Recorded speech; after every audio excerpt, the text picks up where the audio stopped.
से गिरा तो रहे हो, मुझे तुम कभी भी भुला ना सकोगे। न जाने मुझे क्यों यकीन हो चला है, मेरे प्यार को तुम मिटा ना सकोगे, मुझे तुम नजर से। हमें दोस्तों, रेखा जी के बारे में तो आप लोगों ने बहुत सी खबरें और मसालेदार कहानियां पढ़ी होंगी, लेकिन मैं दावे के साथ कह सकती हूँ कि वो सिर्फ मसाला ही रहा होगा, खबर नहीं। लेकिन हम आज आपको रेखा जी की ज़िंदगी की तमाम घटनाओं को सिलसिलेवार तरीके से आप तक पहुँचाएंगे, जो इनके बायोग्राफी, राइटर्स के आर्टिकल्स, इनके खुद के इंटरव्यूज़ पर आधारित हैं। दोस्तों, फिल्मी सफ़र से लेकर संसद तक सफ़र तय करने वाली रेखा हमेशा से एक जिंदा दिल औरत थी, लेकिन इनकी पर्सनल लाइफ काफ़ी तकलीफ़ों से भरी रही। बचपन में इन्हें पिता का प्यार नहीं मिला। इकोनॉमिक क्राइसिस की वजह से इन्हें पढ़ाई लिखाई की उम्र में ही इनसे ज़बरदस्ती फिल्मों में काम कराया गया और पूरी ज़िंदगी इन्हें धोखे के अलावा कुछ नहीं मिला। इन आँखों की मस्ती मस्ताने हजारों हैं, मस्ताने हजारों हैं। रेखा का जन्म 10 अक्टूबर 1954 को चेन्नई में हुआ था। ये ब्राह्मण परिवार की थी जो आधी तमिल और आधी तेलुगु थी। इनके पिता तमिल अभिनेता जैमिनी गणेशन और माता तेलुगु अभिनेत्री पुष्पवल्ली थी।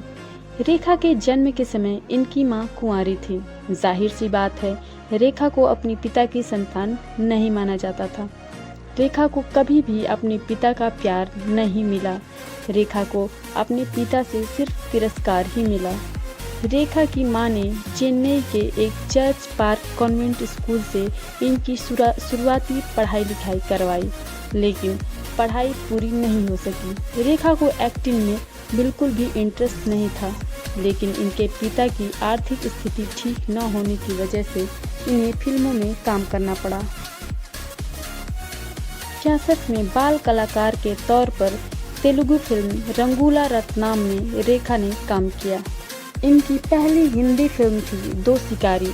फिल्म मेकर मोहन सहगल ने रेखा को अपनी फिल्म सावन भादो में कास्ट किया। फिल्म में हीरो थे नवीन निश्चल। 1970 में बनी ये फिल्म सुपर हिट हुई और इस फिल्म में काम करने के दौरान रेखा और नवीन निश्चल करीब आए। तेरा मन घबराए, तेरी आँखों में नींद न आए, हाय चुप हो जा रे, सो जा सावरिया रे, चुप हो जा। एक दूसरे से प्यार हो गया और इनकी अफेयर की खबरें दूर दूर तक फैलने लगी। लेकिन कुछ ही समय में नवीन का दूसरा अफेयर शुरू हो गया और रेखा अलग हो गई। अब रेखा की लाइफ में अगले शख्स आए, जितेंद्र। दिलों का न पूछो सनम, आपका मुस्कुराना गजब ढा गया, एक तो महफिल तुम्हारी हंसी। हालांकि जितेंद्र अपनी पहली जीएफ शोभा कपूर के साथ रिश्ते में थे, लेकिन शोभा जॉब की वजह से विदेश में रहती थी और जितेंद्र ने इसका फायदा उठाया। फिल्म एक बेचारा से दोनों का अफेयर शुरू हुआ। ये दोनों एक साथ कई जगहों पर स्पॉट किए जाने लगे। जब रेखा ने जितेंद्र से बात आगे बढ़ाई तो उन्होंने अपनी जीएफ शोभा को छोड़ने से मना कर दिया। इसी बात को लेकर रेखा और जितेंद्र में झगड़े होने लगे। रेखा की biography Rekha the untold story के लेखक यासिर उस्मान लिखते हैं कि फिल्म अनोखी अदा के सेट पर जितेंद्र ने रेखा को अपनी बेस्ट टाइम पास बताया था, जो रेखा ने सुन लिया और वो बहुत मायूसी के साथ जितेंद्र की जिंदगी से अलग हो गई।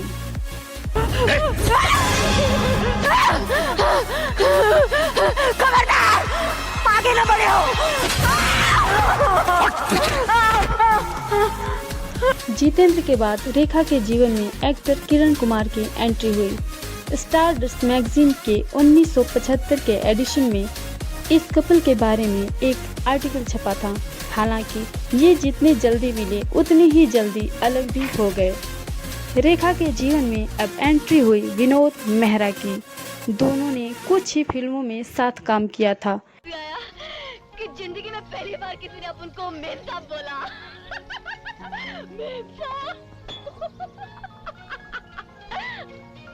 विनोद पहले से ही 2 शादियां कर चुके थे और उनकी दोनों पत्नियों से डिवोर्स भी हो चुका था।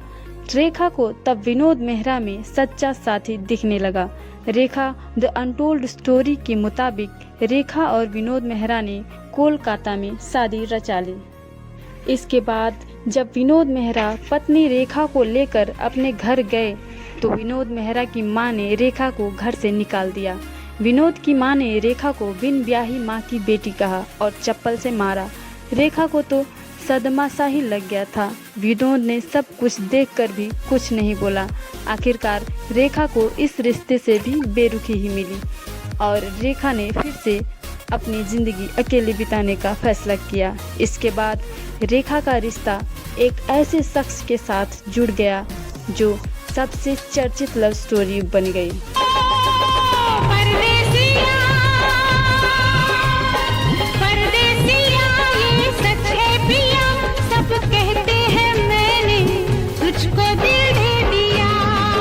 ये रिश्ता था सदी के महानायक अमिताभ बच्चन के साथ और अभी भी रेखा को इस रिश्ते से जोड़कर देखा जाता है। अमिताभ पहले से शादीशुदा थे और 3 जून 1973 में उनकी शादी जया भादुड़ी के साथ हो चुकी थी।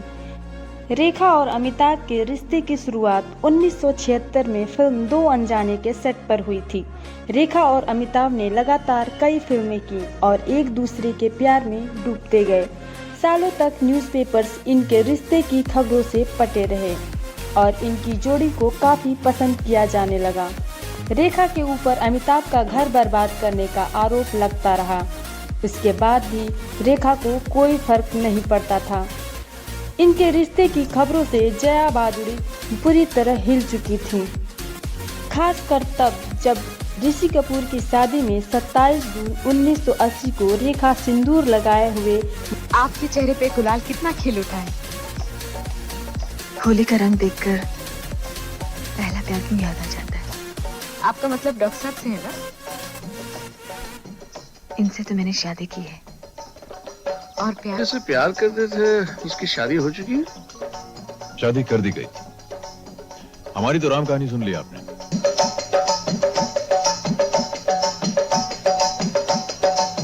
उस समारोह में अमिताभ और जया के साथ साथ बॉलीवुड के सभी दिग्गज कलाकार मौजूद थे।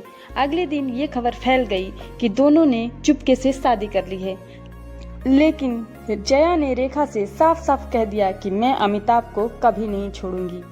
रेखा फिर से अकेली हो गई।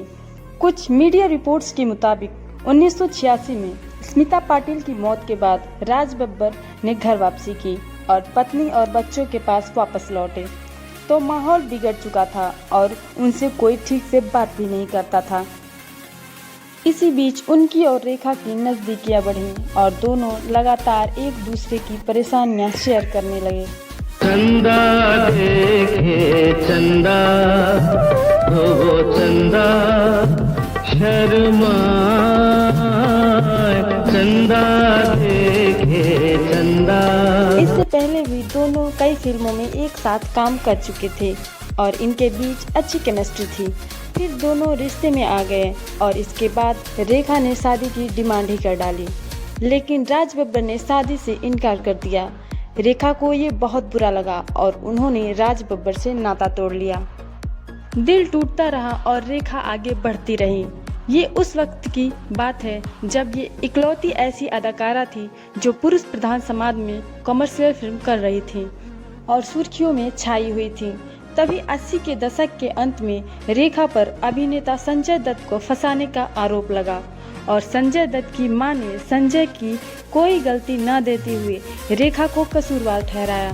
फिर ये खबर बड़ी जोर शोर से फैली कि रेखा और संजय दत्त ने गुपचुप शादी रचा ली है और गुस्साई नरगिस दत्त ने रेखा को मर्दों को फंसाने वाली डायन तक कह दिया और अंत में खुद रेखा ने ही इस रिश्ते से दूरी बना ली। आखिर में रेखा ने 90 के दशक आते आते कई बार प्यार में धोखा खाते खाते थक चुकी थी। अब वो अपना घर बसाना चाहती थी। तभी उनकी मुलाकात दिल्ली के एक बिजनेसमैन मुकेश अग्रवाल से हुई। वो रेखा के बहुत बड़े फैन थे और उनकी एक झलक पाने के लिए हर जगह पहुंच जाया करते थे। रेखा ने कई बार इनसे मिलने से इनकार कर दिया था, लेकिन अचानक खबर आई कि इन दोनों ने शादी कर ली है। लेकिन शायद घर बसाना रेखा की किस्मत में नहीं था।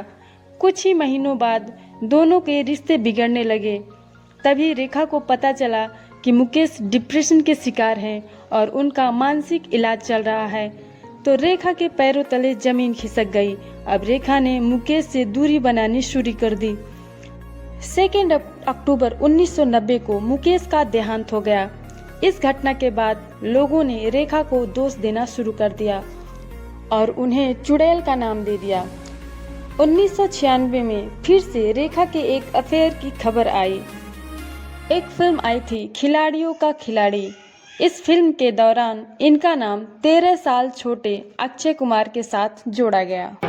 मुझसे प्यार करना है इतना तू समझ ले, अच्छा लगूं आजा नहीं ते बच के तू निकल ले। फिल्म में रवीना टंडन भी थी, जो उस समय अक्षय को डेट कर रही थी। रेखा और अक्षय की हरकतों को देखते हुए रवीना ने मीडिया में खुलकर अपनी भड़ास निकाल दी और अक्षय पर रेखा के साथ मिलकर उन्हें चीट करने का इल्जाम लगा दिया और रेखा और अक्षय खामोशी से अलग हो गए। दोस्तों, अब बात करते हैं रेखा के एक ऐसे रिश्ते की जो बहुत कम लोग ही जानते हैं। रेखा की एक महिला मित्र भी है। ये खबर कुछ साल पहले ही आई थी। रेखा मुंबई के पश्चिम बांद्रा के जिस सीज फ्रेम बंगला नंबर 2 में रहती हैं, उसमें अंदर जाने की इजाज़त किसी को भी नहीं है, सिवाय एक शख्स के, जो हैं इनकी पर्सनल सेक्रेटरी फरजाना। किसी ने भी रेखा के इस पुराने बंगले के अंदर का नज़ारा नहीं देखा है। इस बंगले के अंदर कई राज छुपे हैं। घर के नौकर व गार्ड घर के बाहरी हिस्से में ही जा सकते हैं, लेकिन रेखा के बेडरूम में नहीं। फरजाना के अलावा कोई भी रेखा के बेडरूम में नहीं जा सकता है। फरजाना पिछले 35 सालों से रेखा के साथ हैं। वो पहले रेखा की हेयर स्टाइलिस्ट थी। जर्नलिस्ट मोहनदीप लिखते हैं कि रेखा और फरजाना के बीच पति पत्नी जैसे संबंध हैं। खैर, इस रिश्ते का सच क्या है, यह दावे के साथ कोई नहीं कह सकता। रेखा एक कमाल की अदाकारा हैं। रेखा को 3 फिल्म फेयर पुरस्कार, राष्ट्रीय फिल्म पुरस्कार और लाइफ टाइम अचीवमेंट पुरस्कार के साथ साथ 2010 में पद्मश्री से नवाजा जा चुका है। ये राज्यसभा सदस्य भी रहीं और आज अपनी जिंदगी बेहतरीन तरीके से जी रही हैं। दोस्तों, अगर हमारी ये वीडियो आपको पसंद आ रही है तो हमारे चैनल को सब्सक्राइब करना ना भूलें, क्योंकि हमें आपके सपोर्ट की बहुत ज़रूरत है।